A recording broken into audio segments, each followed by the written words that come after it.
Mas queria uma análise sua de como que foi essa resposta do TSE, né, Tio Rei? Então, trazendo provas, mostrando que as urnas aqui são auditáveis sim, porque quando Maduro diz que elas não são auditáveis, ele basicamente está dizendo, traduzindo aqui, de que elas são passíveis de fraude, né? Repetindo o discurso bolsonarista, Exatamente. né? Repetindo o discurso bolsonarista. É um meliante moral, político, intelectual, um tirano, um assassino. É isso que é Nicolás Maduro. Eu lamento sempre que correntes do pensamento progressista no Brasil olhem com alguma benevolência, em alguns casos realmente defendam, né, Nicolás Maduro, porque se trata de defender um ditador. Eu já disse mais de uma vez que o fato de haver e há setores delinquentes na oposição venezuelana não justifica as decisões de Maduro, como não justificava as decisões do Hugo Chávez, né? A Venezuela não está na situação miserável em que está, né, em razão da pressão externa, dos Estados Unidos, das dificuldades. Não, isso tudo é mentira. Sim, existem as sanções não colaboram para fazer da economia venezuelana, enfim, uma coisa boa, né? Nunca sanções são positivas. Lembrando que, ademais, elas acabam sempre punindo os mais pobres, onde quer que existam, né? Então, eu não sou um defensor do regime de sanções, né, que existem, né? Não só contra a Venezuela, tem contra Irã, tem contra Cuba, enfim. Então, a Rússia, não acho que as sanções resolvam alguma coisa, insisto, elas acabam prejudicando sempre os mais vulneráveis. Agora, não são as sanções que fazem o regime venezuelano ser o desastre que é, né?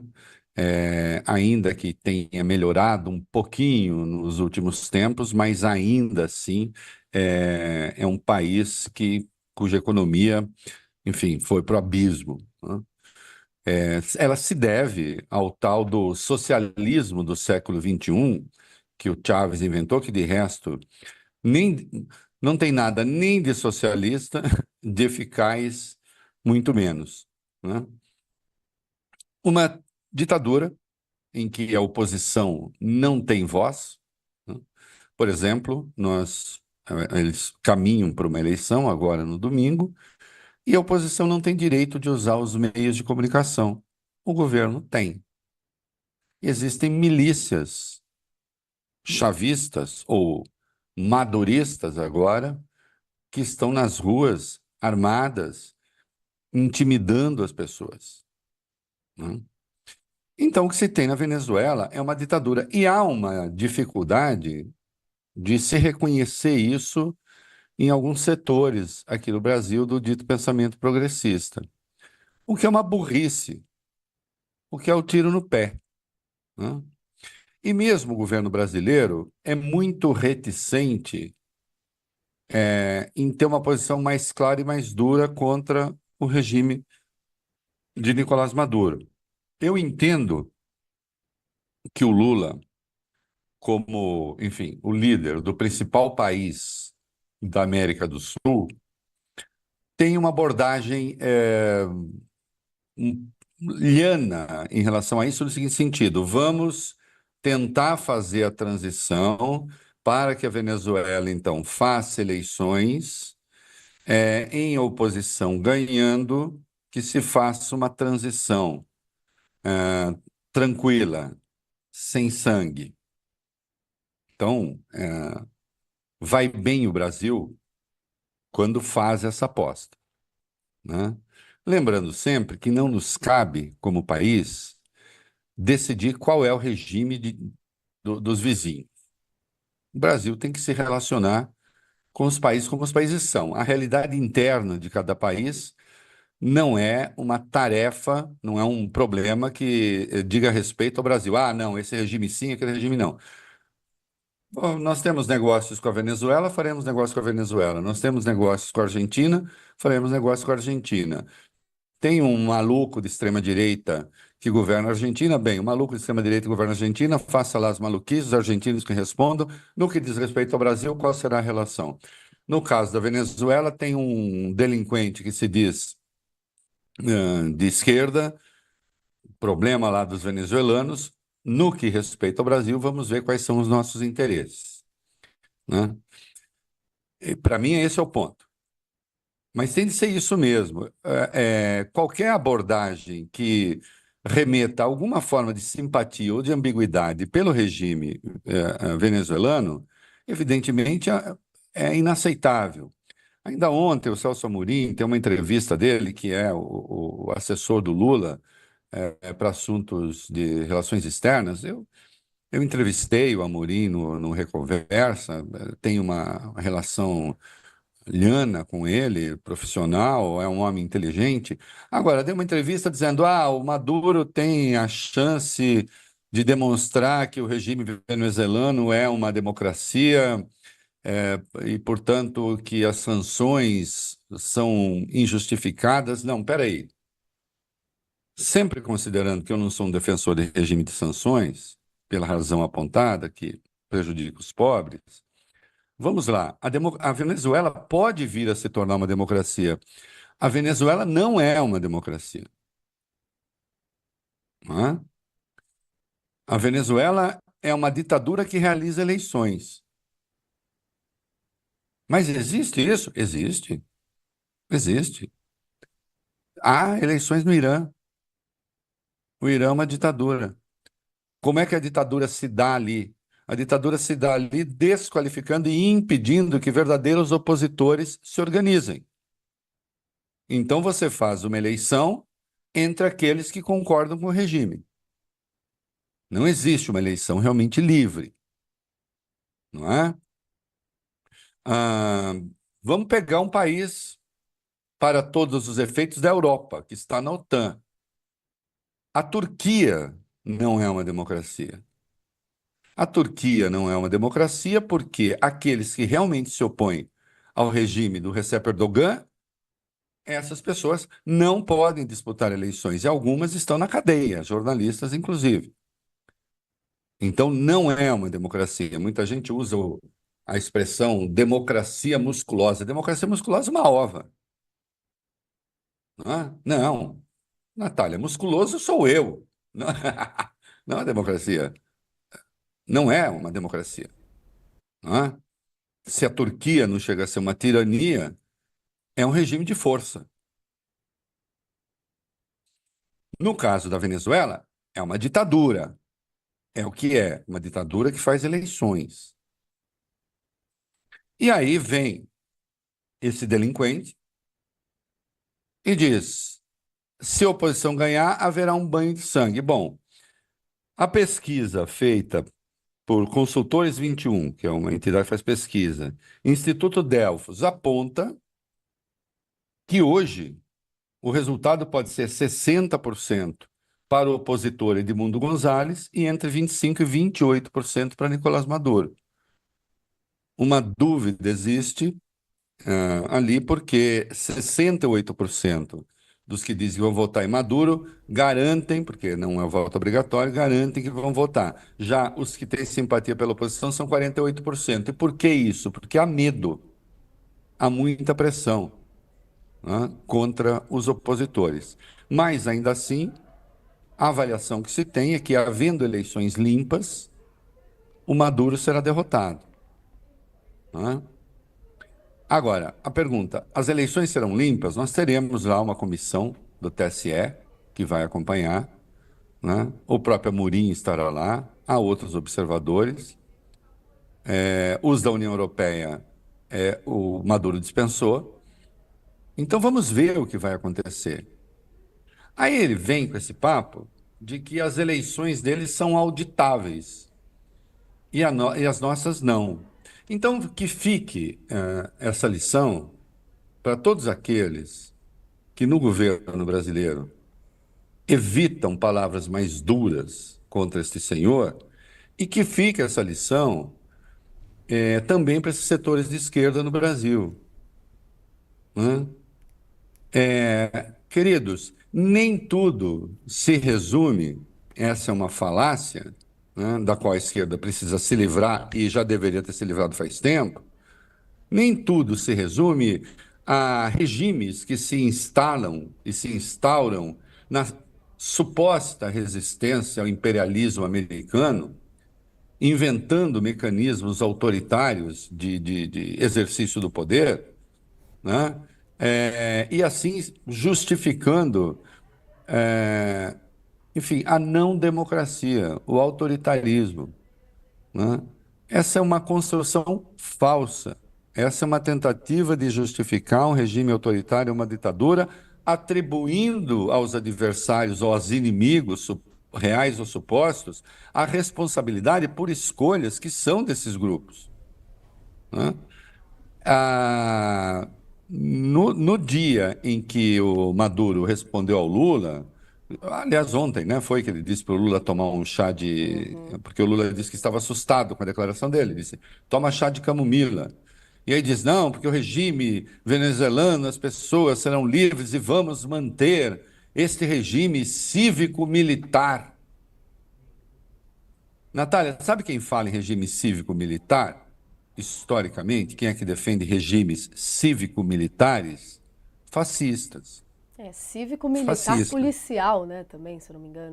Exatamente, é cívico-militar é policial, mas ele fala cívico-militar. Bom, cívico-militares são as escolas que o Tarcísio está criando aqui em São Paulo. Por exemplo, até o nome é o mesmo, né? Elas são escolas do que mesmo? Cívico-militares. Então, a ideia de você ter regimes, mecanismos na sociedade que são cívico-militares, a ideia da militarização da sociedade civil é uma ideia essencialmente fascista, que é o Nicolás Maduro. É um fascistoide que fala uma linguagem de esquerda. Assim como Milei é um fascistoide que fala uma linguagem de extrema-direita revestida com glacê que ele diz ser libertário, né? Assim como o regime turco é um regime com características claramente fascistoides, aí ligadas a coisas islâmicas, assim como existe uma espécie de fascismo islâmico no Irã. Toma o fascismo aí como esse modelo, né, de exclusão do outro e da construção de um regime de iguais, em que não cabe a diversidade e não cabe a divergência. Então, atenção, esquerdas brasileiras, está aí o seu Nicolás Maduro agora está repetindo sobre as eleições brasileiras aquilo que diz Jair Bolsonaro. E não é a primeira vez. Em dezembro do ano passado, nós discutimos isso aqui. E eu fiz essa associação já do Nicolás Maduro com o Bolsonaro, por ocasião da tentativa, do anúncio de Maduro de que vai anexar Essequibo na Guiana, né? Ele fez um plebiscito lá, com urnas eletrônicas e voto auditável, como querem os fascistas daqui, que eles chamam de voto auditável, que é o voto impresso, né? Aliás, eu pedi para separar, eu lembrei disso, né? O tio tá velhinho, mas a memória funciona. Eu Não, o lembrei, resgate é bom. Você estava inclusive com a camisa eu ótima, lembrei velha. disso. Tá aí o vídeo, se quiser colocar, acho que vale a pena, que é de dezembro do ano passado. Sim, essa E era referência essa mesma questão. velada aí também do Maduro. Vamos lembrar aqui o comentário do tio Rei. Aliás, foi desairoso com as eleições no Brasil, agora, nesse processo, desse absurdo, dessa consulta popular que ele fez. né? Porque foi feita na urna eletrônica, mas lá sai a cópia do voto.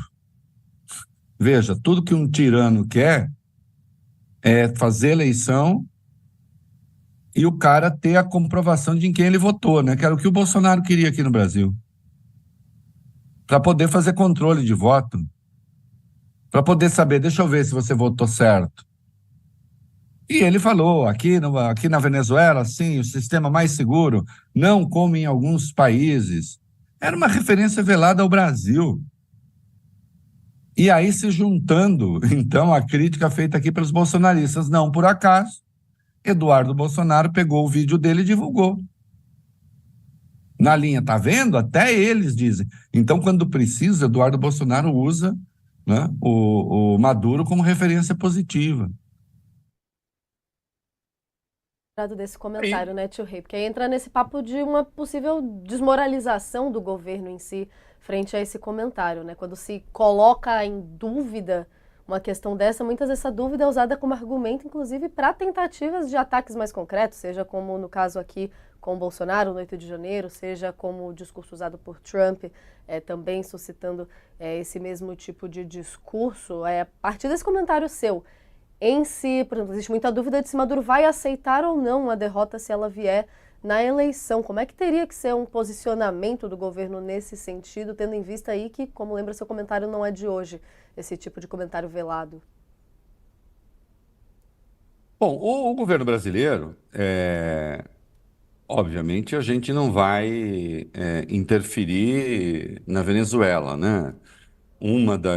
Dos fundamentos da nossa política externa é o princípio da não intervenção. Os venezuelanos é que terão de cuidar disso. Agora, é preciso que o governo pare de ser ou de passar a mão na cabeça da Venezuela de vez em quando, isso já aconteceu, né? Ou de ser excessivamente liano, cordato, com alguém que não merece essa consideração, né? Eu acho que o Lula deveria dizer agora. Eu deixo firmemente essa sugestão ao presidente Lula. Aspas. Maduro deve pedir desculpas ao sistema eleitoral brasileiro. Assim como, mais de uma vez, pediu que o Milei pedisse desculpas ao Brasil. Pedisse desculpas ao Brasil em razão das ofensas que dirigiu ao Lula. E sim, e deve essas desculpas, embora eu já tenha dito aqui também que esse é o tipo de cobrança que Lula não deveria fazer. Mas agora, quando menos por isonomia, então diga, Maduro deve desculpas ao sistema eleitoral brasileiro. Ah, porque você vê que na sua tentativa de justificar a tirania, ele não vê problema nenhum em atacar, inclusive, um outro presidente de esquerda. Que ele está atacando o presidente da Colômbia, é um presidente de esquerda, né, que foi eleito segundo as regras da Colômbia. Acredito que não são seguras. Então, seguras são o quê? Seguras são as regras da Venezuela? É isso mesmo? Hum. Que é o delírio de toda a gente com esse perfil, né? Meu regime aqui é muito melhor do que o seu. O meu regime em que a oposição não pode se organizar, ontem ainda, a Venezuela tirou do ar sites noticiosos independentes. Porque disseram, está servindo, porque a decisão está servindo como veículo da oposição. Então, não existe democracia na Venezuela. Se o Maduro perder a eleição, isso vai ser uma prova formidável de resistência do povo venezuelano, que a despeito de tudo, né, de toda a pressão, ainda assim dirá ele: nós não queremos você aqui mais. Nós não queremos mais o seu regime. E dessa vez, nem mesmo pode usar como pretexto o fato de que as forças que se opõem a Maduro também não são democráticas. Isso já aconteceu? Isso já aconteceu. Havia, sim, forças fascistoides se opondo, de direita, claramente de direita, se opondo a Nicolás Maduro e ao chavismo. Aquilo que aconteceu no governo Trump, quando tentaram entronizar, né, o governo de oposição e não sei o quê, inclusive o Brasil mandou militares ali para a fronteira, temendo eventuais conflitos. Aquilo foi uma tentativa de golpe, né? Não tenha dúvida. A tentativa de golpe num sujeito que é um autoritário. Também essas misérias todas podem estar juntas. Havia. O Edmundo Gonzalez, que é o nome hoje da oposição, é um diplomata, um centrista, muito longe de ter um perfil reacionário e não sei o quê, que está disposto e já demonstrou a disposição de fazer uma transição negociada se ganhar a eleição, né? Então vamos ver. Claro que Maduro, quando ele estica a corda também, ele tá pensando, ele sabe que em algum momento ele vai cair. A questão é se vai cair, fazendo aqui uma alusão histórica, né, a quando Mussolini foi derrubado. A questão é saber se vai cair, vai ser pendurado pelos pés, né, ou se vai cair e vai gozar a aposentadoria em alguma ilha bacana do Caribe, né, sem ter de responder por seus crimes. Ele está tentando, acho também, acho que há essa jogada, né, vendo que as coisas se complicam para ele, está tentando ver se faz, se tem uma solução, né? Tá bom, vocês ganharam, então vamos lá. Tem os meus interesses aqui que precisam ser assegurados, né? Eu quero a impunidade para mim, eu quero a impunidade para alguns dos meus, para os militares. Pouca gente se dá conta de que o regime venezuelano é, de fato, uma ditadura militar. É uma ditadura militar que tem um civil. Você está dizendo que, Reinaldo, que o Maduro é um mero boneco de mamulengo dos militares? Não, não é isso. Eles estão juntos. A cúpula militar venezuelana está intimamente ligada ao Maduro e comandam o país. É uma ditadura, então, cívico-militar. É uma ditadura que tem um civil, mas é também um regime militar, né? E historicamente já se comprovou com sérias infiltrações no narcotráfico. Chega de condescender com essa gente, com esse regime. Então, o Brasil faz bem em apostar numa transição pacífica, está correto. Agora, é preciso estabelecer limites. Qualquer coisa que não seja o respeito absoluto ao resultado das urnas em eleições que se comprovem limpas é inaceitável. E, ainda assim, há de se considerar que a democracia não se limita ao processo eleitoral. Hã?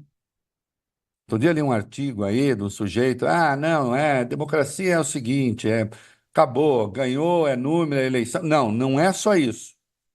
A democracia também são valores. A democracia também são valores. O Bolsonaro ganhou a eleição aqui, indubitavelmente, né, em 2018. Só que ele entendeu que ele ganhou a eleição e que, ganhando a eleição, ele poderia, a partir daí, mudar as instituições, ele poderia, a partir daí, pregar golpe de Estado, criar um regime cívico-militar, discriminar pessoas, impor uma política de saúde homicida, porque, afinal de contas, eu ganhei a eleição. Se você pensar bem, qual é a origem do confronto de Jair Bolsonaro com o Supremo? A origem do confronto de Jair Bolsonaro com o Supremo é que o Supremo disse para ele: "Ó, amigão, é o seguinte, você ganhou a eleição, isso não lhe dá o direito de fraudar a Constituição. Você não ganhou a eleição para fraudar a Constituição. Os direitos fundamentais da Constituição continuam a valer, né? Então, quando você decide adotar uma política de saúde que afronta direitos garantidos na Constituição, eu, Supremo, vou lá e atuo, né? Quando você decide ameaçar o processo eleitoral, eu vou lá no Tribunal Superior Eleitoral e atuo. Porque a democracia não se resume à vontade da maioria expressa nas urnas. Sem a vontade da maioria expressa nas urnas, evidentemente, não há democracia. Pode haver até distorções. Eu acho que o regime americano é distorcido. Nós vamos falar disso daqui a pouco, né? Mas, de qualquer modo, passa pelo crivo eleitoral. Agora, passando pelo crivo eleitoral, depois você tem o respeito às instituições democráticas. A democracia também é um conjunto de valores. Não se limita à matemática eleitoral. Então, ainda que Maduro venha a ganhar as eleições, e que isso pareça limpo, segundo a urna, pelo menos, é preciso considerar que as eleições se dão num ambiente que não é democrático,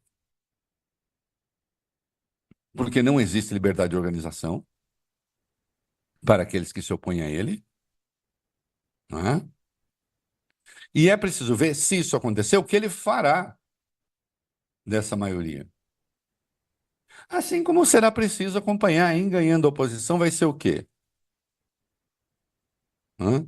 Quando estava lá com aquele arranjo que envolvia Juan Guaidó e tal, eu nunca entrei naquela roubada, nunca ninguém me viu elogiar os Juan Guaidó da vida.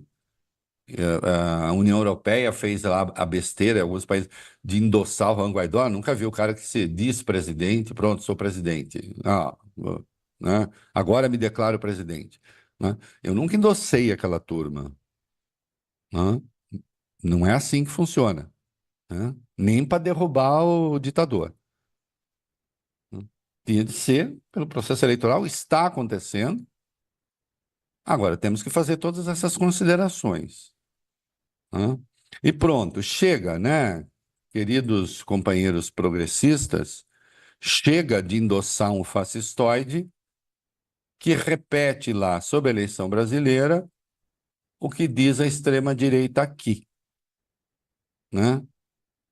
Demonstrando que, na verdade, quem tinha uma perspectiva realmente chavista de exercício de poder era Jair Bolsonaro. Quando eles acusavam a venezuelização do Brasil, a venezuelização do Brasil, quem queria fazer eram eles.